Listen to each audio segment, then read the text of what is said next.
Bonjour à toutes et à tous, bienvenue en direct dans le Yachting Live, cet événement que vous propose Lagoon, Excess, Jeannot et Beneteau jusqu'à dimanche soir, donc pendant 3 jours. Alors jamais le besoin de vivre au grand air, proche de la nature, ne s'était fait autant sentir que depuis le mois de mars dernier. Nous avons tous rêvé pendant le confinement de prendre l'air et pourquoi pas de prendre le large. Nul doute en tout cas que les mois que nous vivons seront favorables à la plaisance car nos envies d'ailleurs se sont trouvées décuplées à cette occasion. D'ailleurs, avant la crise, le marché de la plaisance en France avait retrouvé quasiment des niveaux jamais connus depuis 2008, preuve que ces envies d'ailleurs étaient déjà là. Alors pour évoquer les raisons du succès de la navigation, quoi de mieux finalement que de donner la parole à ceux qui la pratiquent pour qu'ils partagent avec nous leur bonheur d'être en mer. C'est ainsi que je reçois donc aujourd'hui, je vous les présente, Rosalie Legall, bonjour. Bonjour Stéphane. Vous êtes chef de produit bateau à moteur dans le groupe Beneteau. Briac Lamiré, bonjour Briac. Stéphane. Vous êtes un passionné, propriétaire d'un bateau à moteur d'un peu plus de 7 mètres, hein, c'est ça, hein, Cap Camara. Tout à fait. Cap Camara 7.5 CC. Et puis Antoine Chancelier, bonjour Antoine. Bonjour Stéphane. Vous êtes le responsable commercial de Prestige, les motor yachts donc de Jeannot, mais c'est le plaisancier qui va témoigner surtout ce soir, puisque vous avez commencé à naviguer en famille il y a un peu plus de 10 ans maintenant, et vous nous partagerez donc cette passion. Je vais commencer d'ailleurs avec vous, Antoine. L'envie de naviguer, ça vient sur un coup de tête ? Oui, dans notre cas, c'est un coup de tête, et c'était un coup de tête de 2 têtes, puisque c'était avec ma femme une idée qu'on cherchait. On cherchait une activité à faire ensemble, parce qu'on avait tous les deux des vies professionnelles chargées. Intense. On se disait comment se retrouver sur une activité, et un dimanche après-midi, on a vu un voilier à vendre, et on s'est dit, tiens, c'est exactement ce qu'il nous faudrait, donc on s'est lancé comme ça, quoi, sur un coup de tête. Vous pratiquiez la voile avant, ou votre épouse, Antoine ? Alors moi, pas du tout. Rien. Mon épouse, oui, mais pas moi. Et on est parti à l'aventure comme ça. Mais vous étiez déjà monté sur un bateau quand même, vous avez fait un peu de nave ? Oui, j'ai fait l'optimiste. Le 5e. Ouais, est-ce que ça compte ? Voilà, Non, ça compte pas, mais en tout cas, non, on est parti sur un coup de tête. Ouais. Ouais. Et entre l'idée et l'achat, on loue un bateau avant pour se familiariser, valider vraiment l'envie ? Il y a des appréhensions forcément. Alors dans notre cas, non, on a sauté ces étapes. Ah, direct. Ouais. Mais je pense que on vient souvent au nautisme, justement, oui, par la location, par aussi les amis qui nous invitent.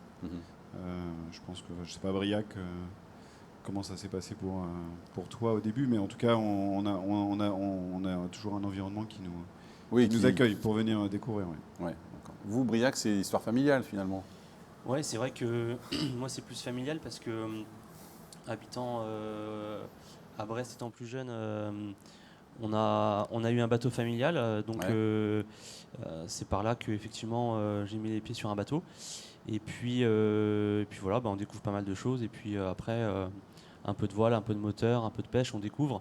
Ouais. On aime moins certains aspects, on préfère d'autres aspects. Et puis on réfléchit, comme Antoine ensuite, avec les enfants, avec l'épouse, qu'est-ce qui pourrait nous rassembler et puis quel est le meilleur programme pour nous. Ouais. Vous avez passé votre permis bateau très jeune, hein, vous ? Quel âge ? Ouais, je l'ai passé à 16 ans, effectivement, Ah oui. direct. Ouais. Et le bateau de votre père, c'était quoi ? C'était enfin, je pense qu'il existe toujours. C'est un ST-boat. C'était un ST-boat 780, donc un pêche-promenade de quasiment 8 mètres. Voilà, donc on se baladait en famille, c'était sympa. C'était la balade et la pêche.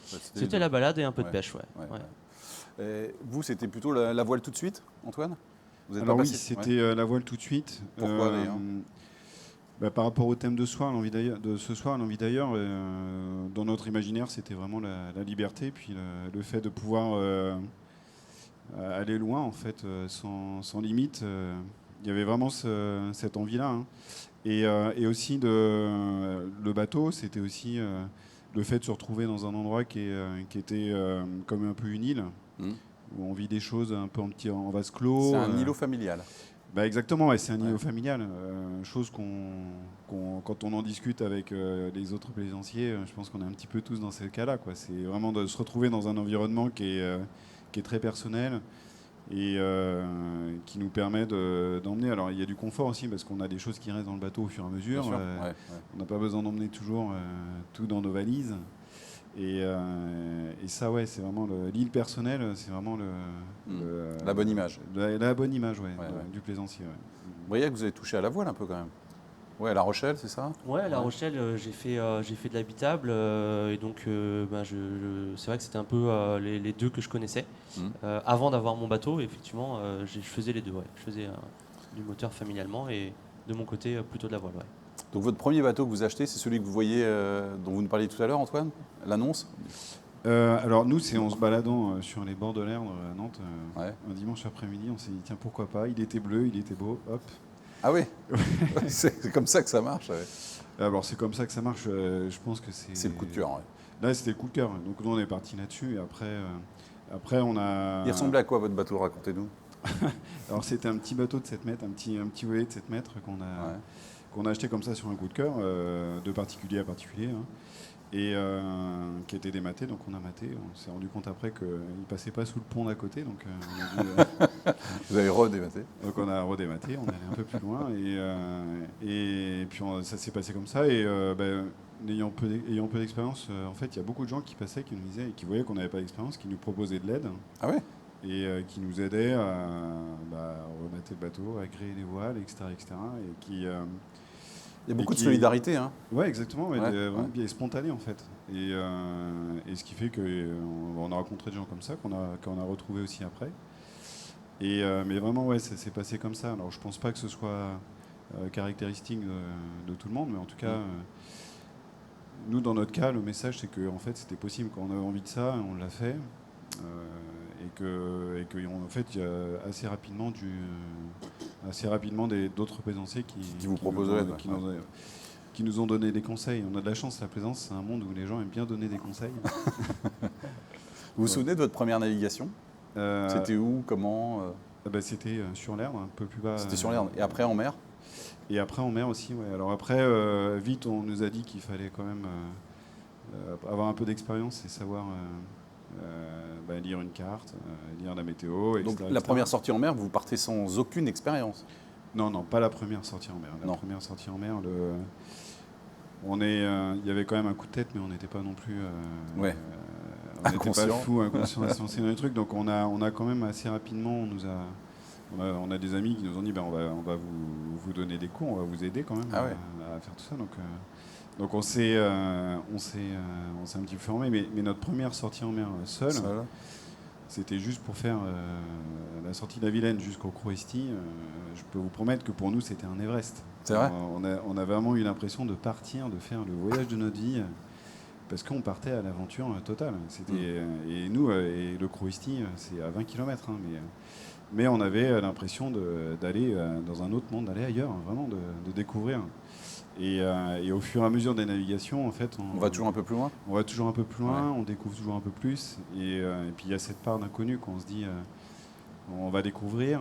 Et puis avec l'expérience, on se dit que finalement, on saura gérer aussi l'inconnu parce qu'on va trouver les endroits, on va tout ça. Votre première navigation dont vous parlez, là, même si vous faites 20 km, c'est quoi les sensations à ce moment-là? Alors vous dites liberté, est-ce qu'il y a de l'appréhension ou pas? Il y avait un petit peu d'appréhension, mais c'est plus vraiment de découvrir les choses en fait. Se laisser porter. De se laisser porter. Ouais. Alors, on en a parlé un petit peu avec Briac avant, mais les premières expériences de pêche... Ça n'a pas été glorieux. Non. Ça ne l'a toujours pas été d'ailleurs. Non. Mais après, il y a tout ça, il y a de découvrir ça, puis après d'arriver aussi, puisqu'on arrive dans un endroit et puis... on est content d'arriver aussi, hein. On est content de partir, on est content pendant le voyage et puis on est content aussi d'arriver. Et tout ça, en fait, c'était des expériences complètement nouvelles. On n'avait jamais trop vécu ça avant. Et en fait, on n'avait pas besoin non plus d'aller si loin que ça pour le vivre, parce qu'on était vraiment à 1 heure de Nantes. On allait juste faire 20 km, 15 000 en mer, et c'était vraiment pour nous un voyage, un nouveau voyage, une nouvelle expérience. C'est vite trop petit un bateau? Alors oui, c'est vite trop petit. Ouais. 7 mètres, vous êtes passé à combien après? Après, on est passé à 10 mètres 50. Au bout de combien de temps? Au bout de 3 ans, en fait. Ouais. On s'est vite rendu compte que c'était trop petit. Ouais. Pourquoi c'est trop petit? Parce qu'il y a les enfants, parce qu'on est plus à l'aise et qu'on a envie d'emmener plus de choses à bord, qu'on veut faire des... Ouais, il y a tout ça, il y a le confort qu'on souhaite, il y a, je pense aussi, la volonté de... Enfin, c'est pas une volonté, mais c'est l'envie d'avoir plus de confort et puis aussi d'être plus confortable en mer, parce qu'on dit dès que c'est un peu plus grand, on peut aller un peu plus loin, le bateau bouge moins, etc. etc. Donc ça, puis après aussi... dans notre cas, c'est une manière aussi de se dire que le petit bateau, il a permis d'acheter le plus gros, et puis le plus gros, il a permis d'acheter un petit peu plus gros encore. À chaque fois, on fait des petites culbutes qui nous permettent d'accéder à un peu plus grand. C'est ça, Rosalie. En fait, finalement, on va toujours un peu plus loin à mesure que le bateau grandit, quoi. C'est le principe. Ce que vous constatez chez vos clients. Oui, c'est ce qu'on constate. En effet, comme l'a dit Antoine, passer sur la taille du dessus, voilà, ça permet plus de confort. Et puis en général, d'aller plus loin, parce que c'est vrai que c'est vraiment l'image de ce qu'Antoine nous a raconté. C'est on a visité son petit coin, et puis après, on a envie d'aller à la pointe un peu plus loin, puis un peu plus loin.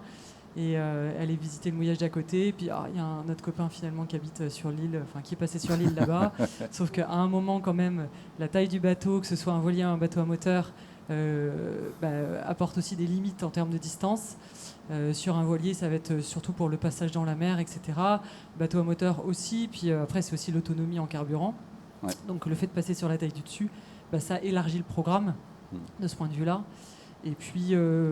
d'un point de vue distance, mais aussi d'un point de vue place, et aussi le nombre de gens qu'on va pouvoir avoir à bord sur le fait de passer sur la taille du dessus. Donc ça va permettre à Antoine et Briac de pouvoir inviter plus de monde le week-end de temps en temps, venir à bord.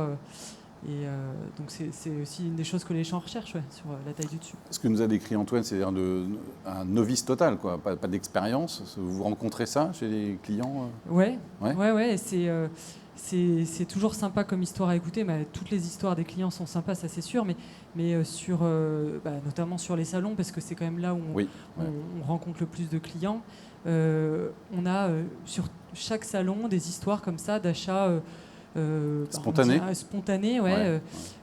et sur toute taille de bateau. Moi, je travaille beaucoup sur les bateaux à moteur et les unités assez grandes, de 10, 12, 15 mètres, et on a vu ça tout le temps. Des gens qui arrivent, qui ont ce rêve, cette envie, et qui décident de passer à l'action. Et puis on les entoure, on les accompagne. C'est un peu plus facile sur le bateau à moteur que sur le voilier, évidemment. Ils arrivent à formaliser ce rêve, à l'exprimer, dire de quoi ils ont envie finalement. C'est de liberté, le mot qui revient souvent. Ouais, c'est la liberté, le lâcher prise. On dit souvent que la mer est un des derniers espaces de liberté sur Terre, et c'est vrai, une fois qu'on a levé l'ancre, largué les amarres, qu'on se retrouve au milieu du bleu. On est ensemble sur notre bateau. C'est à nous de gérer cet environnement d'ailleurs, comment on va se déplacer, etc. Et puis on fait ce qu'on veut, quoi. Et on peut facilement s'éloigner du monde et se retrouver seul. Donc c'est vraiment ce sentiment que les gens recherchent, c'est clair. Sur la question de l'accessibilité, Briac, c'est plus accessible le moteur ? Vous avez un bateau de 7 mètres. Un bateau de le Cap Camara 7.5. Je pense que oui, c'est plus accessible le moteur, parce que y a moins de paramètres à gérer que sur un voilier. Mais c'est des programmes qui sont à bien définir. Moi, pour le coup, c'était pas spontané, parce que je voulais que toute la famille soit content d'être sur un bateut. Je précise, juste que les photos qu'on voit derrière, c'est la famille. Oui, d'accord. On voit vos prises de guerre. Ça donne très envie à Antoine, qui est un peu jaloux là. Mais c'est des images qu'on voit qui sont vachement sympas au mouillage, en navigation. Moi, je voulais un bateau où les enfants puissent être en sécurité sans qu'on les observe tout le temps, en étant qui puissent être en sécurité tout le temps. Et donc une longueur de coque aussi qui permet justement d'être en sécurité en mer. Et donc forcément, plus on a de longueur de coque, plus c'est sécurisant.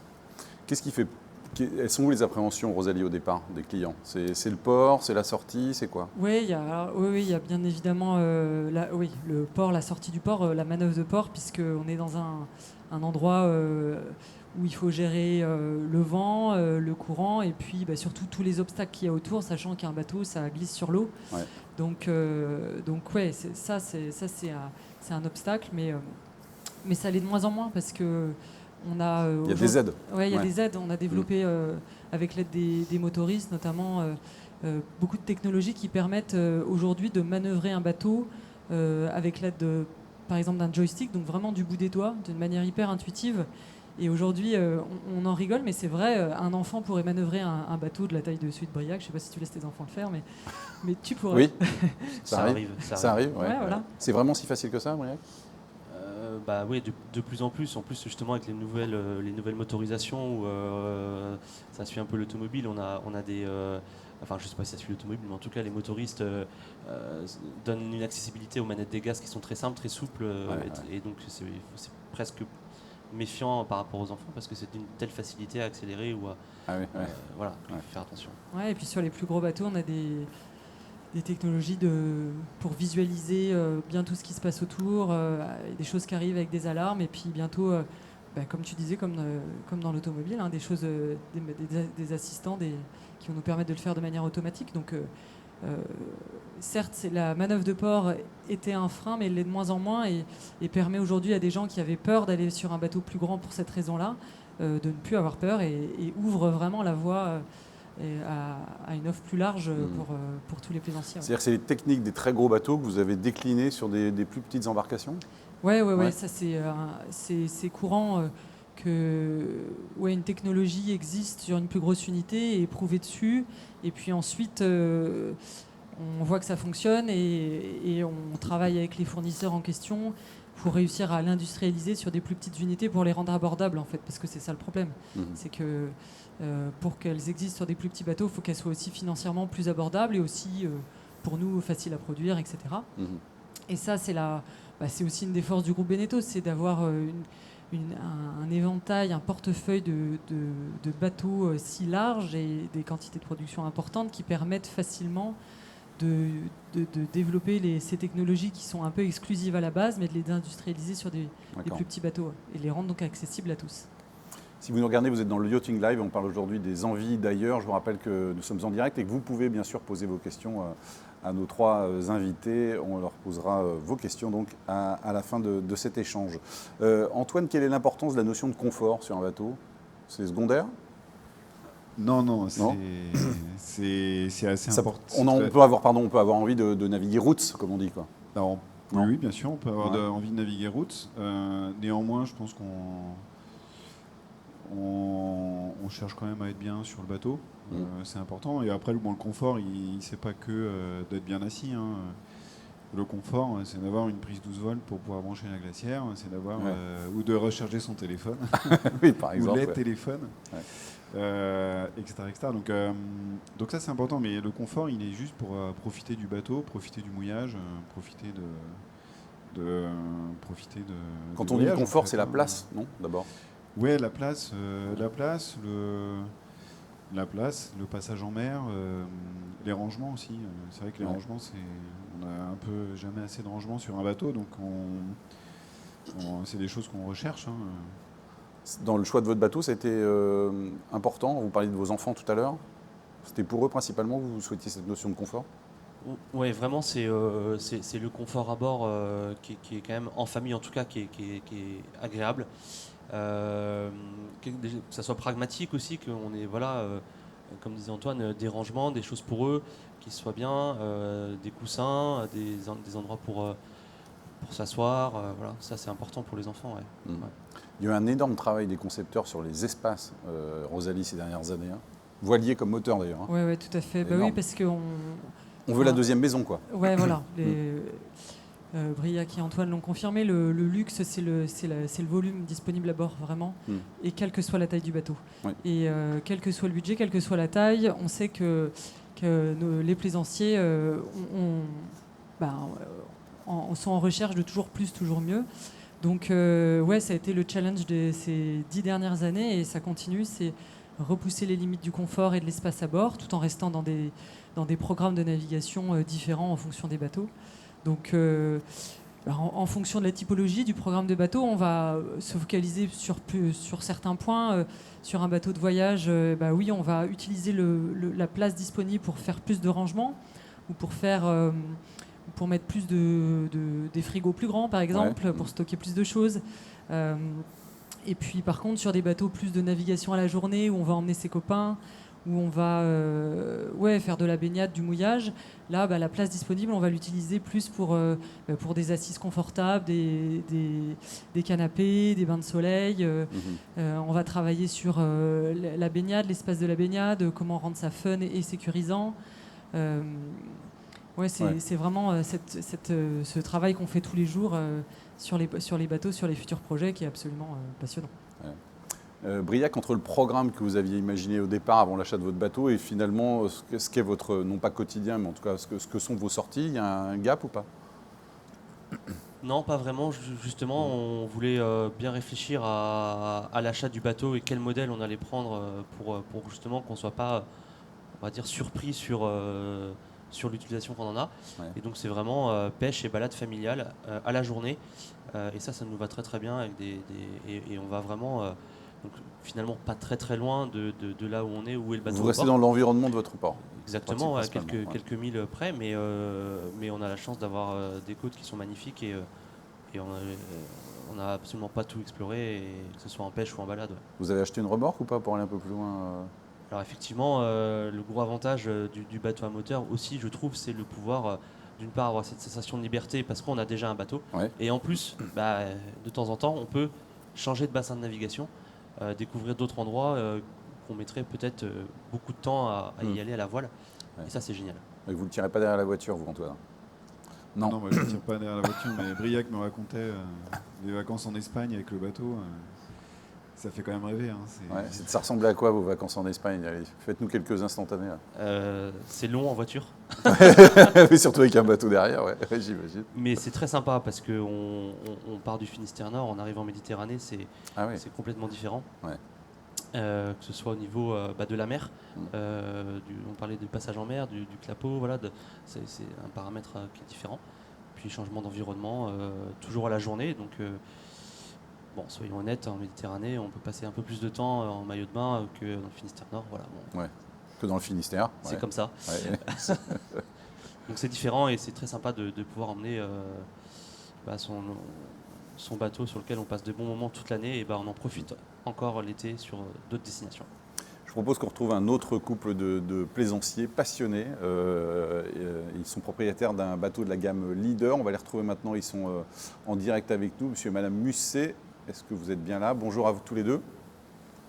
Bonjour Stéphane. Bonjour Stéphane. Bonjour, quel a été l'élément déclencheur de vos envies de navigation? Alors c'est la liberté. La liberté de pouvoir aller d'un point à un autre, d'un port à un autre, d'un lieu touristique à un autre,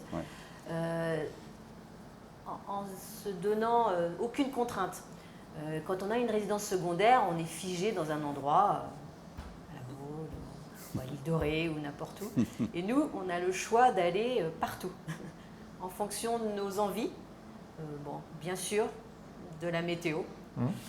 Et surtout de la mer. Mais c'est, je crois, le mot, c'est la liberté. Quels étaient vos critères de choix pour le bateau? Alors, quand nous sommes passés effectivement du Leader 10 au Leader 40, on prenait un bateau qui faisait 2 mètres de plus. Donc, première chose, un meilleur confort en navigation. Effectivement, que le plus le bateau est gros, et mieux vous avez un passage en mer. Donc ça, c'était une carène qui est vraiment qui passe bien même dans une mer formée. Et on l'a vécu sur des houles qui étaient assez importantes, ou une mer avec des vagues de face. Donc ça passe plutôt bien. Et puis après, le confort de vie à l'intérieur, bien entendu. Vous avez plus d'espace, des modularités de bateau qui sont vraiment très sympas. Les carrés extérieurs qui modulent entre un carré convivial où on peut déjeuner ou dîner à 6 ou 8 facilement et en étant très à l'aise. Et puis un bain de soleil qui se transforme, vous avez un bain de soleil à l'avant. Donc tout le monde trouve sa place, on ne se marche pas dessus. Et globalement, c'est très fonctionnel. Et puis aussi, on avait une partie cuisine qui était quand même plutôt sympa et une partie salle de bain, donc avec cette partie douche séparée qui est vraiment confortable aussi et appréciable. Et aussi, je pense, le côté design qu'ils ont, je pense, énormément, alors je ne dirais pas amélioré, parce que ça veut dire qu'avant, ce n'était pas forcément bien, mais c'est plus moderne, enfin, il y avait tout ça, je pense, qui a changé aussi. Après, c'est un choix effectivement de chacun, mais effectivement, les bois vernis ont été laissés un petit peu tomber pour prendre des nouvelles boiseries qui sont quand même beaucoup plus modernes et qui rendent un bateau aussi appréciable. Et donc fonctionnel. À quoi ressemblent vos sorties en mer? Quelques heures ou quelques jours? Plutôt quelques jours. Même, oui, quelques heures, c'est rare. Oui, c'est rare qu'on se dise, allez, on va faire un rond dans l'eau, comme on dit chez nous, dans notre jargon de marin. On fait plutôt des ports, on va facilement aller voir des amis. De notre port d'attache qui est Saint-Gilles, par exemple, l'Île-Dieu, Pornichet, Pornic, Noirmoutier. Enfin, on essaye d'avoir cette convivialité, d'aller voir nos amis, de naviguer plutôt en plusieurs jours. Ouais. Et vous en profitez en famille ou avec les amis plutôt? Et globalement, on en profite à la fois en famille, à la fois avec des amis, à la fois on est tous les deux. Mais c'est vrai que quand on est avec des amis, c'est un vrai moment de partage. Hein. On leur fait découvrir notre passion. Et peut-être que ce sera de futurs adeptes dans le temps, mais globalement, les gens apprécient beaucoup. On a beaucoup, enfin, quand on a emmené pas mal d'amis qui ne connaissaient pas forcément ce milieu, c'est toujours un moment d'échange. Alors nous, c'est notre passion, mais on se rendait compte que on faisait partager cette passion à nos amis et c'était ce côté très sympa. Est-ce que vous pouvez nous faire partager quelques sensations lorsque vous êtes en navigation justement? Alors, il y en a beaucoup. La première, c'est quand on navigue, par exemple, tranquillement, la mer est belle, il fait beau, et qu'on croise un banc de dauphins. Alors ça, c'est juste magique.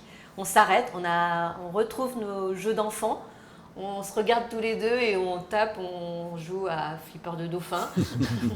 Et c'est ce côté magique. Il y en a d'autres?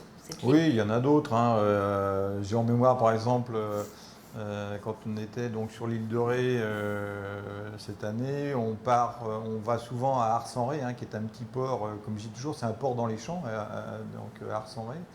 Et le matin, il faut souvent partir tôt, puisqu'il faut jongler avec les marées. Et vous prenez le Fier d'Ars le matin, à 6 h le matin, quand le soleil se lève. Vous avez des couleurs, des lumières, c'est extraordinaire. Et là, vous êtes seul au monde. Et là, je peux vous jurer, vous partagez des moments extraordinaires. Merci beaucoup pour ce partage. Merci infiniment pour votre témoignage. Merci beaucoup, monsieur et madame Mussier, donc propriétaire de bateaux de la gamme Leader. Les dauphins, vous les avez vus, vous aussi, Antoine, avec les enfants?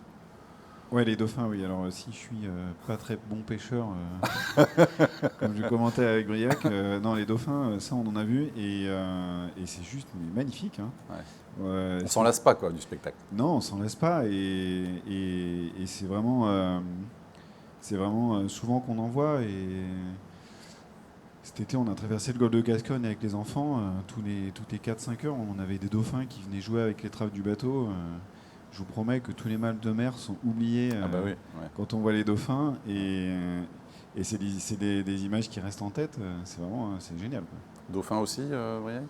Oui, vraiment très très souvent des dauphins. Le week-end dernier encore, je trouve que le plus beau, c'est vraiment les chasses de dauphins. Ouais. Quand les dauphins chassent et sur vraiment quelquefois des milles entiers, c'est vraiment magnifique. Ouais. Aujourd'hui, vous en êtes à votre combienième bateau, Antoine? 3e, c'est ça? Donc ouais, il y a eu 7, 10, 5 et maintenant? Et là, on est à 13 mètres. 13 mètres, d'accord. Vous avez eu d'autres envies d'ailleurs? Vous êtes allé où en dehors de ce que vous nous avez décrit tout à l'heure, la Bretagne? Donc le golfe de Gascogne, vous disiez? Vous êtes allé en Espagne? Voilà, cet été, on allait en Espagne pour aller voir de l'autre côté un petit peu plus chaud. Et on n'a pas été déçus, on a découvert des endroits magnifiques. On n'avait aucune idée en fait de la côte nord-espagnole, c'est très très beau. Parfois inaccessible. Pour ceux qui ne sont pas en bateau en tout cas. Oui, en plus elle est très sauvage la côte, c'est magnifique. Donc voilà, après comme le disait monsieur et madame Musset, quand on part plusieurs jours, le bassin de navigation s'élargit aussi. Et on découvre plein d'endroits. Faites-nous partager quelques instants vécus, des beaux moments que vous avez vécus là, dans cette traversée. Alors vous parlez des dauphins, mais... En fait, il y a alors les dauphins, c'est juste, c'est génial. Et puis après, il y a les moments qu'on passe en famille aussi, avec les enfants qui finalement sont avec nous et dans notre aventure. Ouais. Et à un moment, les téléphones ne captent plus, il n'y a plus de wifi, tout ce que vous voulez. Et on partage des moments géniaux. On chante ensemble, on vit ensemble. Nous, après, c'est notre style, mais pour les enfants, c'est aussi de participer et de transmettre aussi des choses. Sur des manœuvres, sur la pêche. On parle souvent de la navigation de nuit aussi, qui est assez exceptionnelle. Vous avez vécu ça dans le Golfe notamment ? Oui, la nuit, en fait, il ne fait pas noir, on ne tire pas un rideau. Ouais. Et là, en mer, la nuit, il y a toujours quelque chose à voir. Et les nuits étoilées sont magnifiques. Ouais. Un petit peu au large, il n'y a pas de pollution visuelle, donc on a l'impression on est sous les étoiles. Ouais. Et ça, c'est vraiment quelque chose de magnifique. Ouais. Des beaux moments vécus, Briac, c'est le gros avantage du bateau, c'est qu'il y a toujours des bons moments. Il y a très peu de mauvais moments, voire pas. Moi, j'ai souvenir là, quand Antoine parlait de la nuit, moi, c'était par exemple une sortie de pêche avec mes deux garçons qui ont 5 et 7 ans, en semaine de 20h à 23h30. Et une pêche formidable et coucher de soleil en plein été, ça c'est magique. Rosalie, comment trouver finalement le bon bateau pour son envie d'ailleurs ? Quels sont les critères, quelles sont les questions qu'il faut se poser ? De quoi j'ai envie en fait la question c'est ça, oui. Est-ce que mon programme quoi ? Ouais, quel est mon programme ? D'ailleurs, c'est souvent la question qu'on va vous poser si d'aventure vous allez dans une concession ou sur un stand, sur un salon, de quoi vous avez envie ? De pêche, de promenade, de croisière au long cours, de voile, ou plus simplement de moteur, de parcourir une distance assez facilement. C'est vraiment ça. Et puis après, on peut aussi tester, on peut aussi y aller par la location. Il y a la location à la journée, la location à la semaine. C'est une très bonne façon d'expérimenter et de cibler un peu plus ce qu'on souhaite pour ensuite franchir le pas. Mais, oui, est-ce qu'on va faire du mouillage ou plutôt avoir une sorte de maison secondaire ? Il y a plein d'autres questions, c'est ça. Exactement. Est-ce qu'on veut aller vite ou au contraire prendre son temps ? Tout à fait, oui. Et après, nous, on aura toujours le bateau. C'est ce que j'allais vous dire. Chez Beneteau, vous avez dans le groupe de quoi satisfaire largement les besoins. Ouais. Entre Lagoon, Excess, Beneteau, Jeannot, il y a de quoi faire. Ouais. Là, le portefeuille, l'éventail, il est énorme. Il y a vraiment tout. Ouais.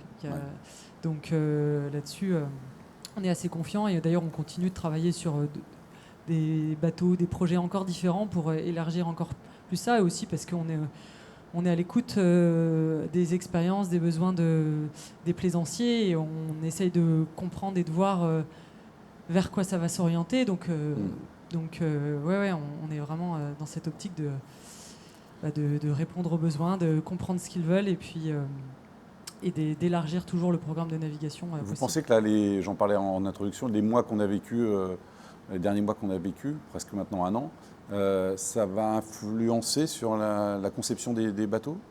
Sur la conception des bateaux, oui, parce que...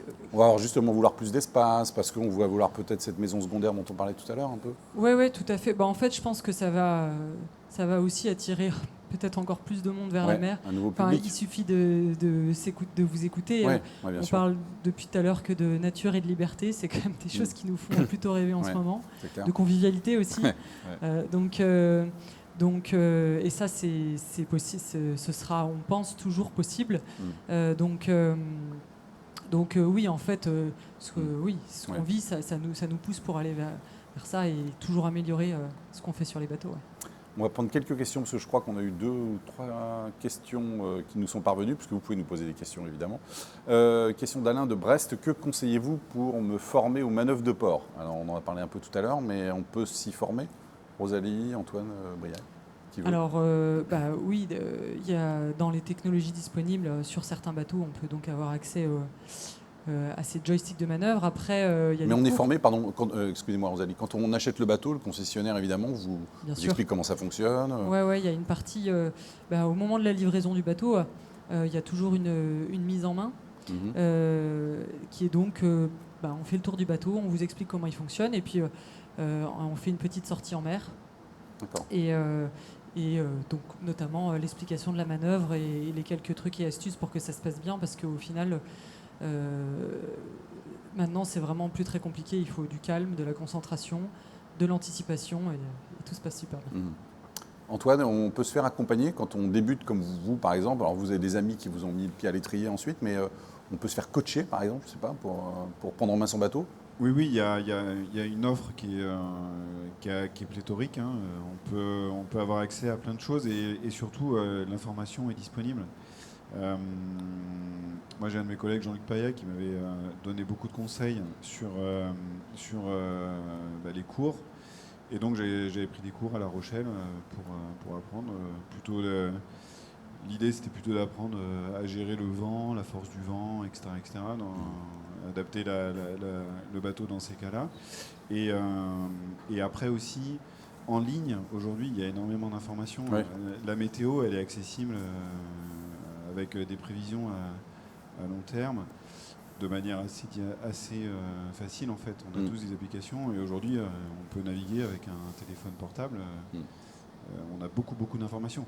Donc aujourd'hui, en fait, si on cherche, si on veut, il y a énormément de personnes qui sont prêtes à donner des conseils. On peut prendre des cours, il y a plein d'écoles, et puis il y a surtout des formations pour chaque type. Tout le monde ne veut pas aller faire les cours des Glénans. Ouais. Tout le monde n'a pas une semaine de navigation à passer, donc on peut aujourd'hui adapter beaucoup.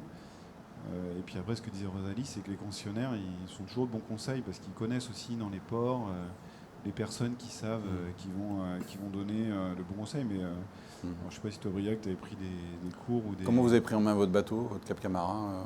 Bon, vous aviez l'expérience déjà en navigation. Ouais, j'ai tourné la clé. Mais par contre, oui, ce qui est important, c'est la spécificité de l'endroit où on va naviguer. Je pense que c'est ça aussi qu'il faut appréhender. Et quand on arrive, je sais pas, moi, si demain je vais à Saint-Gilles-Croiseville, je connais pas le port, je sais pas comment ça marche. Donc j'irai voir les pros qui sont, j'irai voir les pros qui sont sur place. Je leur demanderai, est-ce qu'il y a vraiment du jus, du courant, est-ce qu'on peut rentrer tout le temps, comment ça fonctionne, et à partir de là, ça facilite la manœuvre. Mais comme disait Rosalie, après, c'est vrai que maintenant, sur tous les, que ce soit voilier et bateau à moteur, c'est quand même beaucoup plus facile qu'avant de manœuvrer.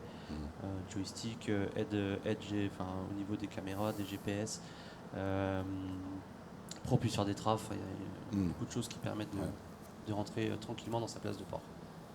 Une autre question de Nicole de Nice. Si on veut partir et louer un bateau ailleurs, justement, est-ce que le permis français est valable partout? C'est une bonne question. Rosalie?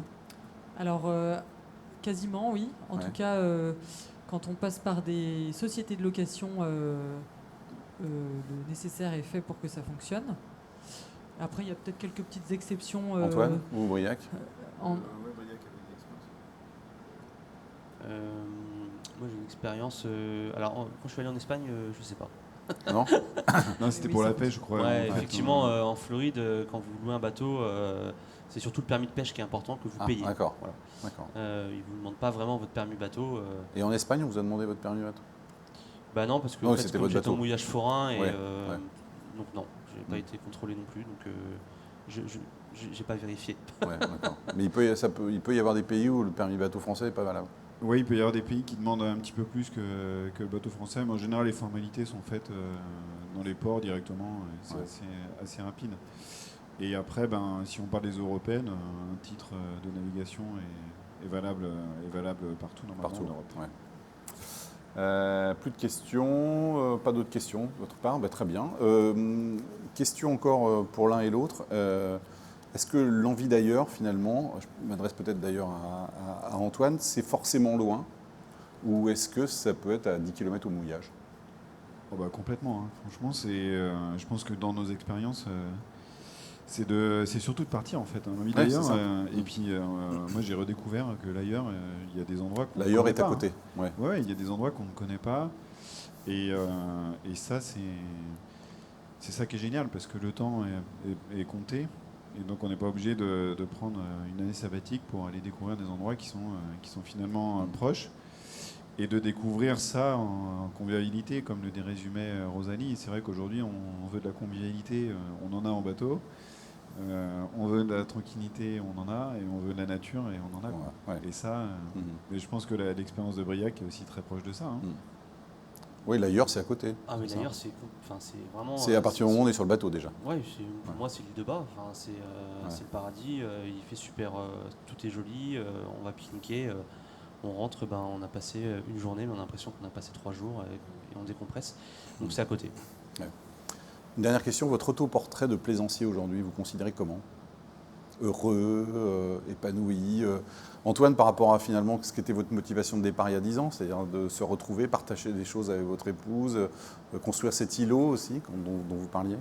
Ah bah nous, on l'a complètement. C'est toujours une passion partagée. C'est toujours une passion partagée, c'est sûr. On chasse les moments de bonheur et on les trouve. Ouais. Et tout ça fait que nous, c'est sûr qu'on va continuer à profiter de la mer et à continuer aussi à découvrir des endroits et aller ailleurs en fait. Hein. Oui, c'est vraiment le fait de se retrouver en famille dans un endroit qui est quand même, sans jeu de mots, confiné. On est sur un bateau et du coup on partage des très bons moments sur le bateau. Ouais. Et moi je suis vraiment content que toute la famille apprécie ça. Les enfants et mon épouse, on est ravis d'aller sur le bateau toute l'année. Merci Briac et Antoine de nous avoir fait partager vos envies d'ailleurs, donc, et merci à Rosalie pour vos éclairages également. Merci à vous de nous avoir suivis. Yachting Live, ça continue bien sûr jusqu'à dimanche soir avec Lagoun, Beneteau, Excess et Jeannot. D'autres rendez-vous jusqu'à dimanche. Merci de nous avoir suivis. Bonne fin de soirée. Au revoir.